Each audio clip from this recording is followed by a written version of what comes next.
These readings and our opening collect are for the Feast of St. John. St. John has kind of like a December birthday, all right? The Feast of St. John is on December 27th, and so it gets skipped a lot.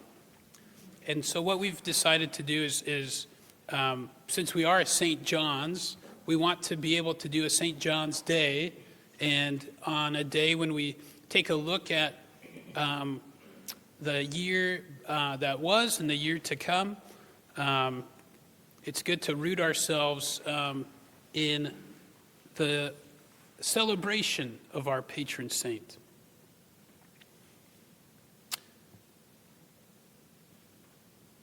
That's great, but it's still a weird gospel. Here's what's happening.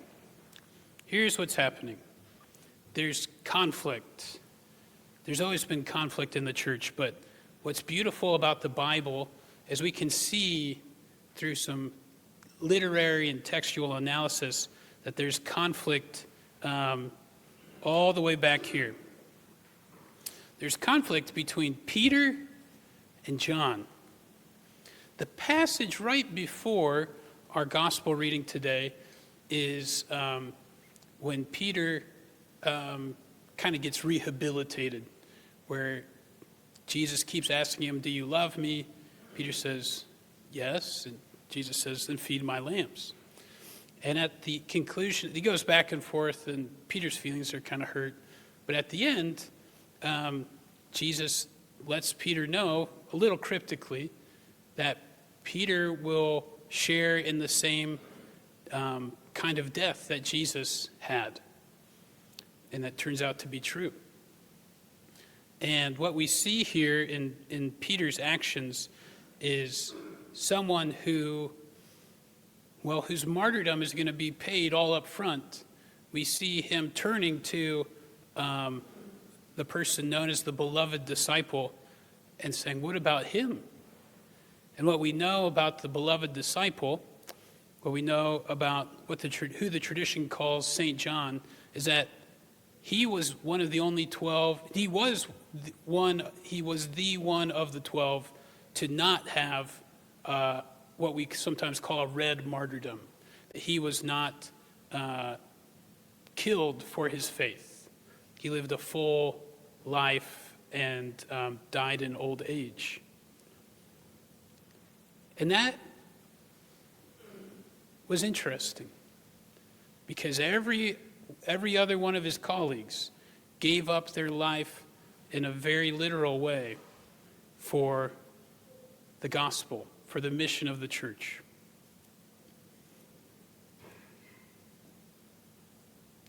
I think it's easy or tempting to say that John maybe got off light, that John didn't have to make the full sacrifice that his colleagues did.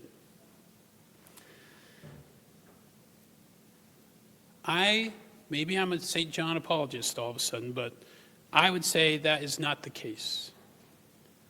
As I said earlier, the fingerprints of how human John's community is are all over the gospel.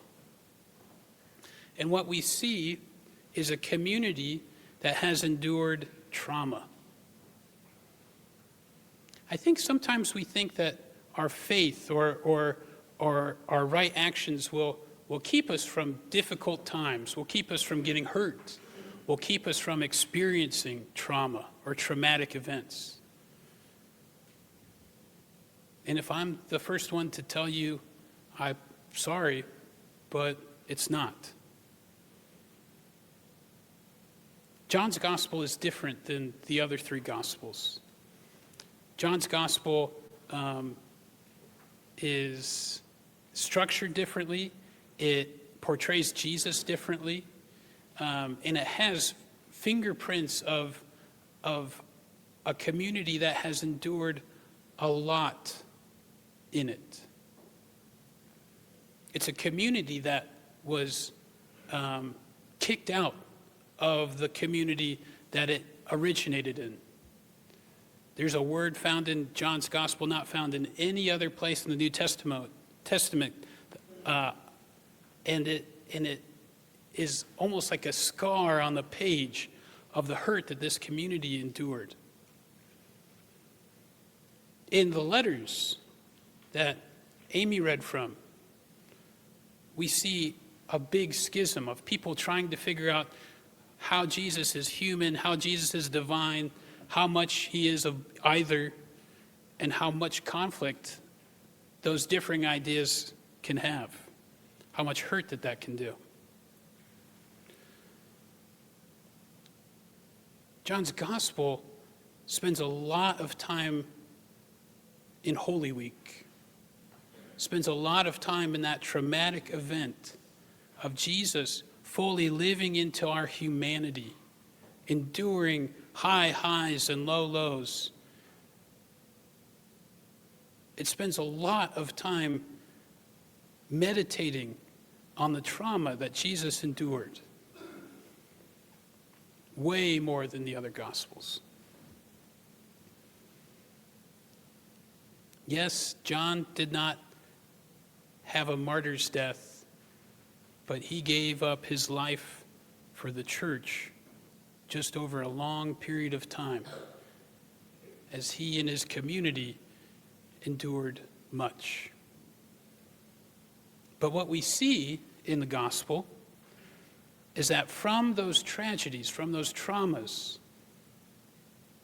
beauty can come. That if we hand over to God our trauma, our hurt, if we're not afraid to give to God those things that seem too unbearable for us, that God has room for them, that God will take them, that God will heal them and transform our trauma. We hear beauty about God's solidarity with us in ways in John's gospel that we don't hear anyplace else. We see the best of humanity come through as we see Jesus weep at his friend's death, as we see the beloved disciple adopted into Jesus' family. His mother becomes the disciple's mother.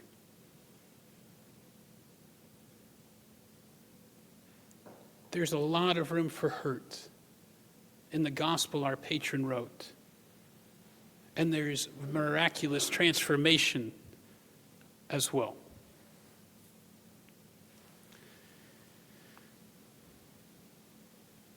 As we think about our shared life, our common life, I wish that I could say that we are in for the best year of St. John's life, the best year of St. John's existence, that nothing bad will happen, that it's easy street from here on out.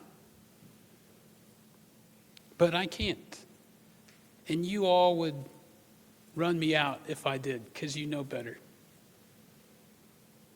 We live in hard times, confusing times, times where people give up their lives all at once, and we who are left wonder what to do, how to go on, how to continue to be people of faith,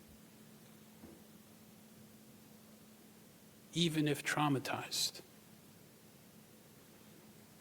And that's the good news I have for you, is that while I'm here, and while Jesus is here, that the church will have room for our hurt, for our high highs and our low lows, that this will be a place where we can offer at the altar all that we experience, all that we cannot understand, and that the God who was resurrected with scars in his hands will take our hurting world,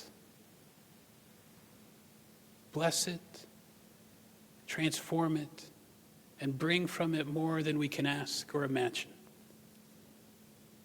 I can't explain to you why the things that happened in Minneapolis yesterday happened. But I can say that even now, in ways that we can't see and in some ways we can,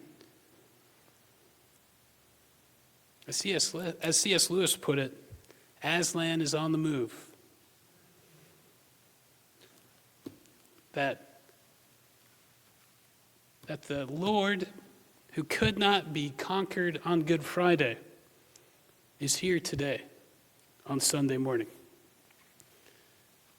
And that we have the privilege of sharing in his mission.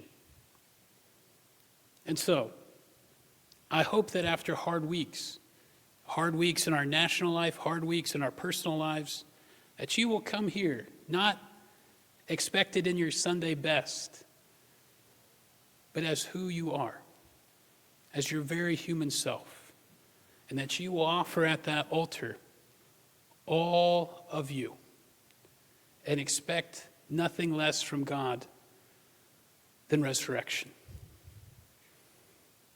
Amen.